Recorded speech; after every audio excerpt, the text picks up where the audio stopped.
দিনে সংসারের নানা কাজ ও দায়িত্ব পালন করতে করতে দিন চলে যায়। এত ব্যস্ততার মধ্যে দিন কাটে যে নিজের জন্য একটু সময়ও পাওয়া যায় না। হাই গাইস, আসসালামু আলাইকুম, welcome my hobby house blog channel. আমি জ্যোতি। আজকে আরো একটা নতুন ভিডিও নিয়ে তোমাদের কাছে চলে এসেছি। আশা করি এই ভিডিওটা দেখতে খুব ভালো লাগবে। এখন পর্যন্ত প্রতিদিনই সকালবেলা কি কাজকাম করি সেগুলোই তোমাদের কাছে শেয়ার করে থাকি। তাই আজকে ভাবলাম সন্ধ্যার দিকে কি কাজ করি সেগুলোই আজকে তোমাদের কাছে শেয়ার করব।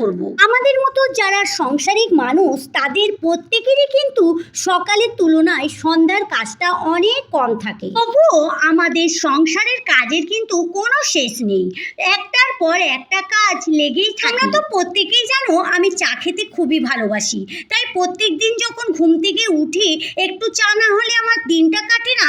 তেমন প্রত্যেক দিন সন্ধ্যার সময়ও একটু চা আমার চাই।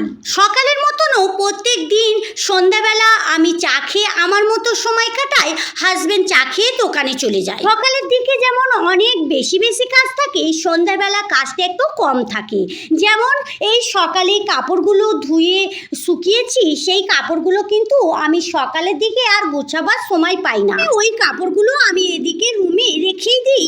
সন্ধ্যার পরে একদম হাতটা খালি থাকে, তখন টুকটুক করে এই গুছানো গুছানির কাজগুলোই করে থাকি। এখন বৃষ্টির দিন, তাই প্রতিদিনই বেশিরভাগ বৃষ্টি হচ্ছে, আর কাপড় চোপড় ধোয়া তো দূরের কথা, শুকোবারই কোনো সুযোগ হয় না।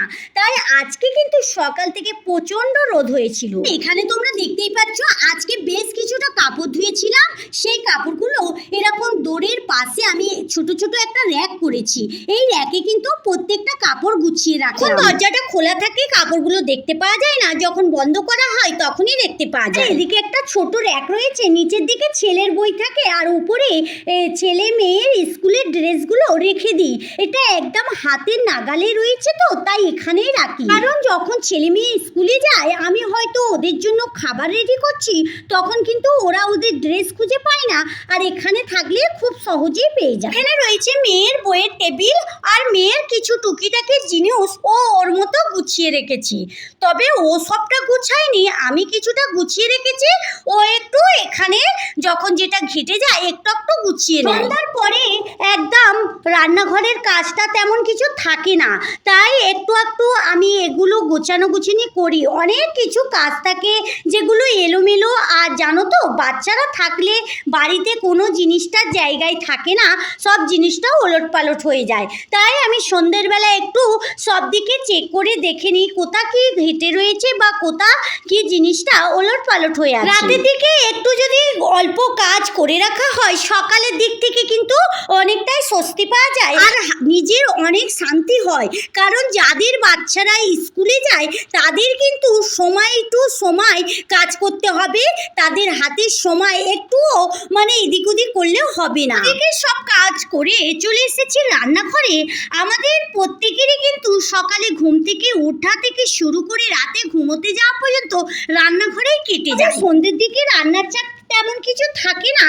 আজকে হাজবেন্ড বলেছিল একটু কাবলি ছোলার ঘুগনি আর লুচি রাতে খাবে, তাই ভাবলাম একটু কাবলি ছোলার ঘুগনি করে নেই আর লুচিটাও করে নেব। এখানে ছোলাটা সকালেই ভিজে দিয়ে রেখেছিলাম আর ভালোই ফুলে গেছে। আর প্রেশার কুকারে আমি ছোলাটা দিয়ে একটু নুন একটু হলুদ দিয়ে একটা সিটি দিয়ে নেব। কোনো কোনো সময় এতে আলুও দিয়ে নিই, আজকে আলুটা নেই আর আলুটা আনবে, তার ততক্ষণ আমি এটা সিটি দিয়ে নিই। এদিকে আমি অফ ক্যামেরাতে ময়দাটাও মেখে নিয়েছি, একটু চাপা দিয়ে রেখে দেবো, তারপরে লেচি কেটে নেব। আরে এই পর্যন্ত ভিডিওটা দেখলে কিন্তু একটা লাইক দিতে ভুলে গিয়েছো, প্লিজ একটা লাইক দিয়ে ভিডিওটা কন্টিনিউ করতে থাকবে। এখানে কাবলি ছোলা করার জন্য কিছু মশলা পেস্ট করে নেব। এখানে পেঁয়াজ কুচি রয়েছে, আদা কুচি, রসুন কুচি, টমেটো আর কাঁচা লঙ্কা, সবগুলো কিন্তু আমি একসঙ্গে মিক্স করে নেব। আমি যে রান্নাগুলো করি রেগুলার সেগুলোতে কিন্তু তেমন কিছু মশলা দিই না, বাড়িতে যে মশলা থাকে ওই মশলা দিয়ে করি।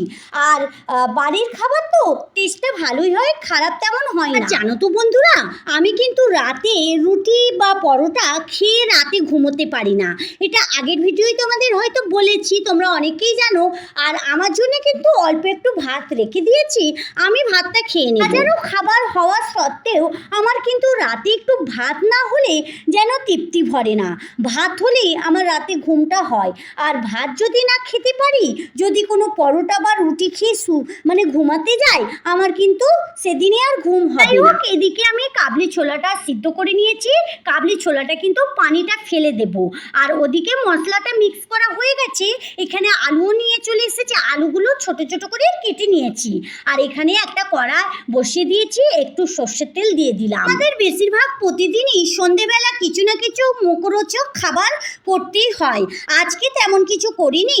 আর আজকে এই শুধু কাবলি ছোলার রান্নাটাই করছি, মানে এটা রাতে খাওয়ার জন্য।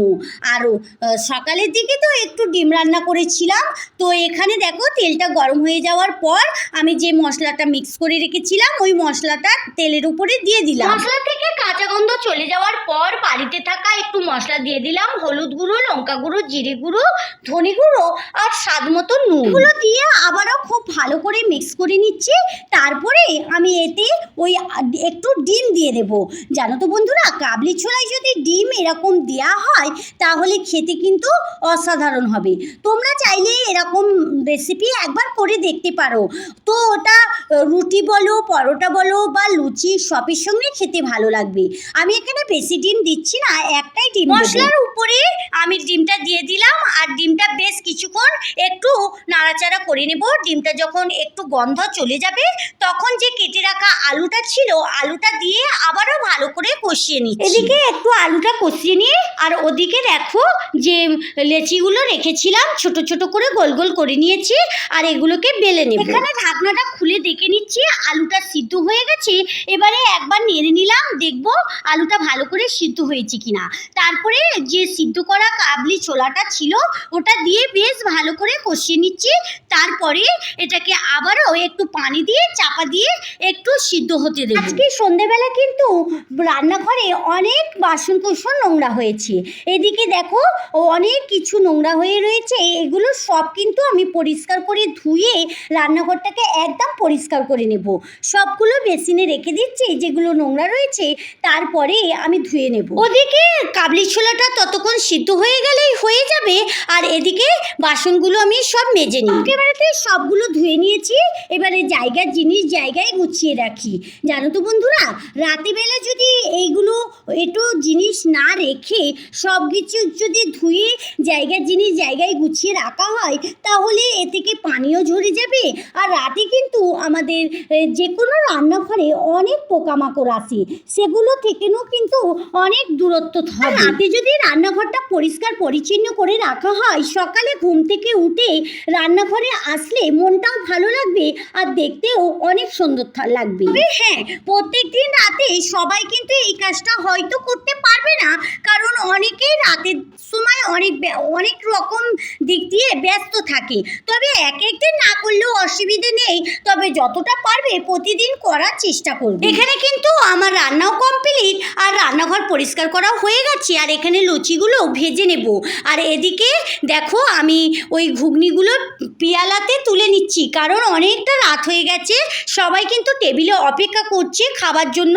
এদিকে লুচি ভাইতে ভাইতে আমার একটু লেটও হয়ে যাচ্ছে। তো বন্ধুরা, পরোটা বেলতে বেশি দেরি হয় না, বড় বড় তো তাড়াতাড়ি হয়ে যায়।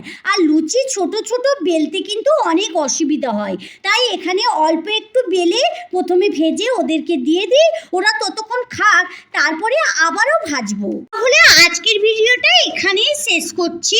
তাহলে বন্ধুরা চলো আজকের মতো ভিডিও এই পর্যন্তই। দেখা হচ্ছে নতুন কোনো ভিডিওর সঙ্গে। ভালো থেকো, সুস্থ থেকো, সাবধানে থেকো। ভালো লাগলে লাইক কমেন্ট শেয়ার করো। যারা এতক্ষণ আমার সঙ্গে থাকলে আমার ভিডিওর কোথাও যদি একটু ভালো লেগে যায় তাহলে আমার চ্যানেলটা সাবস্ক্রাইব করে সঙ্গে থাকতে পারো। যারা এই কাজটা করে রেখেছো তাদেরকে অসংখ্য ধন্যবাদ। Thank you.